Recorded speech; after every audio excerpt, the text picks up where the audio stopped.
You know, through your experience, and you're intimately familiar, that enforcement decisions prosecutors must make every day, which charge to bring, which plea deal to offer, or what sentencing recommendation it makes, it's very important that local prosecutors understand that. Given this enormous discretion our legal system gives them, that they are best determined to make decisions about public safety.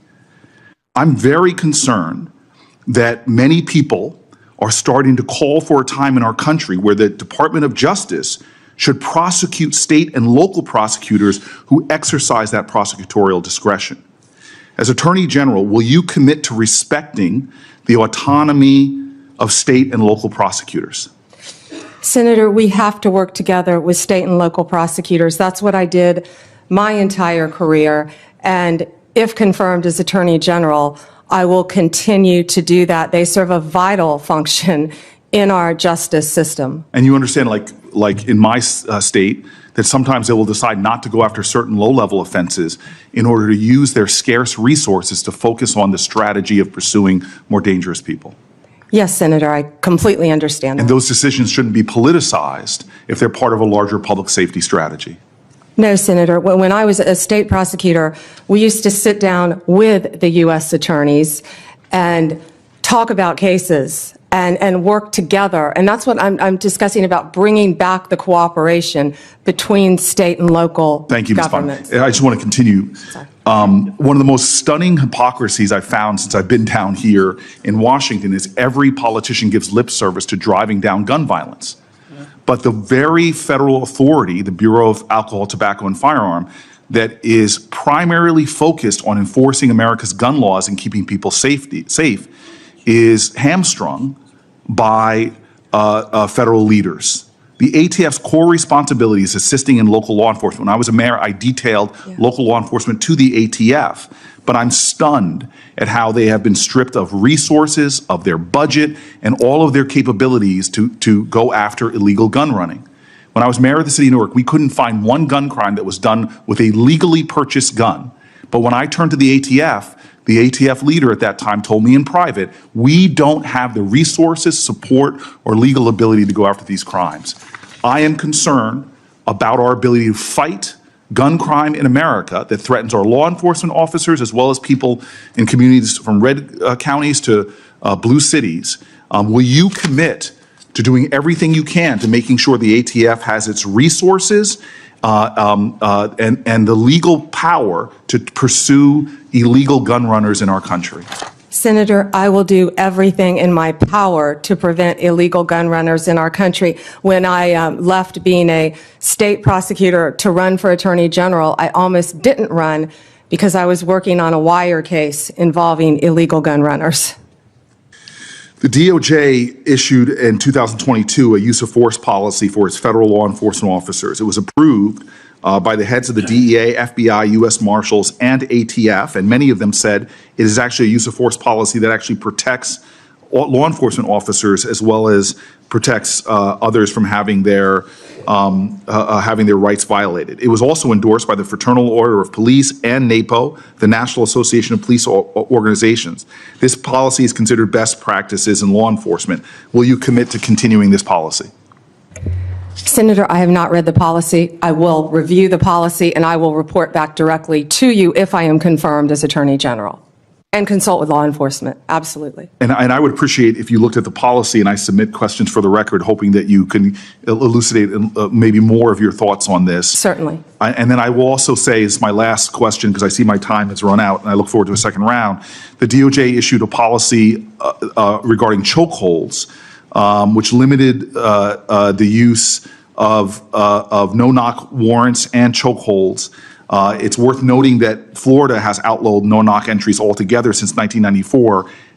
Would you commit to continuing the 2021 DOJ policy on these issues? I'm familiar with the policy. I have not read it. I'm committed to reading it and studying it and reporting back to you on that policy once again. Thank you. What we just witnessed in this exchange between Senator Cory Booker and Pam Bondi goes far beyond a simple back and forth about law enforcement policy.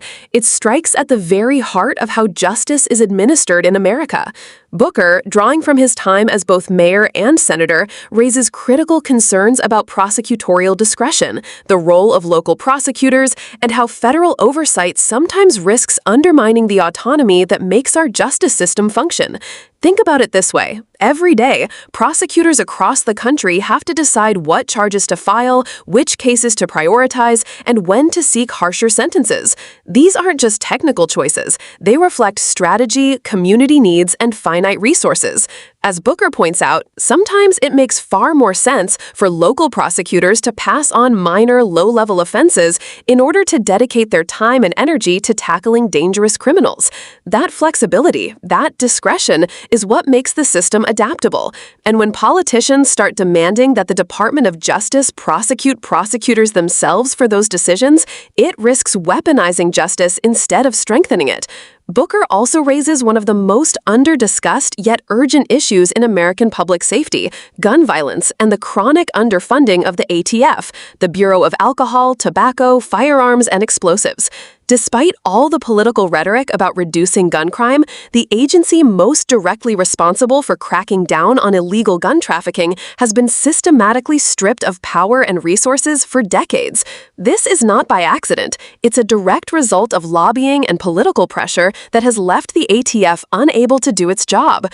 Booker recalls his time as mayor, where virtually every gun crime in Newark could be traced back to illegally trafficked firearms, not law-abiding gun owners. Yet the ATF at the time admitted they lacked the ability to go after those networks. This is a staggering contradiction. We demand safer streets, but fail to empower the very agency designed to deliver it. Another important point raised here is about the use of force, policies that directly affect both law enforcement safety and civil rights. The DOJ's updated use of force guidelines, which were endorsed even by major police organizations, represent what many consider best practices. They're designed to protect officers while also safeguarding citizens from abuses.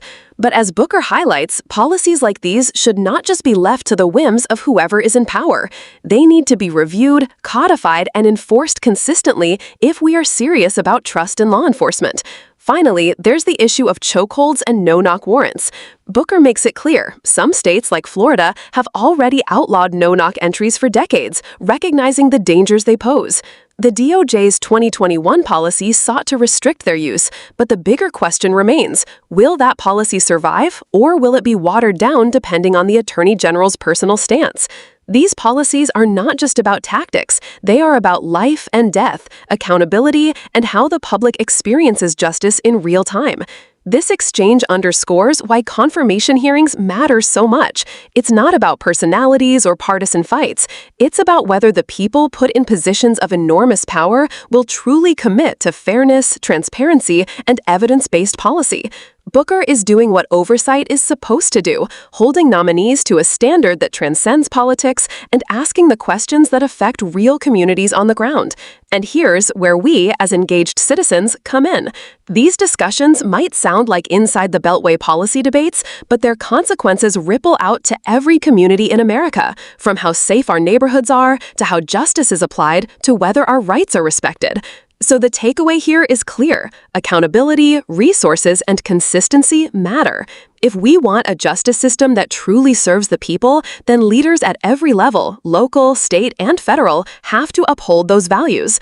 If you found this breakdown insightful, make sure you hit that like button, subscribe for more deep dive commentary, and join the conversation in the comments. What do you think? Should prosecutorial discretion remain in local hands, or should the federal government step in more aggressively? Let's talk about it.